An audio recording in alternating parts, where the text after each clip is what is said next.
নিয়ে গেলাম না, যেহেতু ধান কাটা শুরু হচ্ছে সবাই ব্যস্ত থাকবে, তাই আমি বললাম যে আমার এখানে একটু যদি করে নেওয়া যায় তাহলে সব থেকে ভালো হবে। তাই আপনারা এখানে যে উপস্থিত হচ্ছে আমার সত্যি খুব ভালো লাগছে। এখানে এসে আমার এত ভালো লাগছে যে সবাই এসছে এবং এই সভাটাকে সবাই একদম করে তুলে অলঙ্কৃত করে তুলেছেন।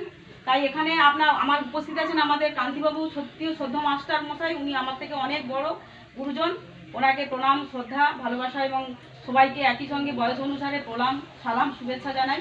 সবাইকে আন্তরিক শুভেচ্ছা জানাই। মহিলা সভা অ্যাকচুয়ালি এটা করার জেলা থেকেই নির্দেশ। এই তারিখটা আমাদের সব অঞ্চলেই কিন্তু হচ্ছে আজকে। বেলা 1টায় সময় দেওয়া ছিল, কিন্তু আমি তো অফিসে ছিলাম, অফিস ছেড়ে ওই জন্য বাধ্য করে 3টের সময় করতে হলো আমাকে। কিন্তু সবাই দেরিতে এসছে, শুধু আমার বেড়াচার সংসদ থেকে সবাই একটু তাড়াতাড়ি এসছে।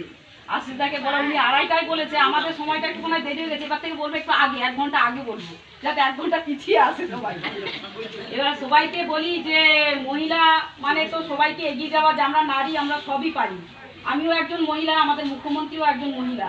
তাই বলবো এই ভারতবর্ষ, আমাদের বাংলা, পশ্চিমবঙ্গকে এগিয়ে নেওয়ার জন্য সব মহিলাদেরই হাত একত্রিত করে এই দেশকে জাগ্রত করে তুলতে হবে।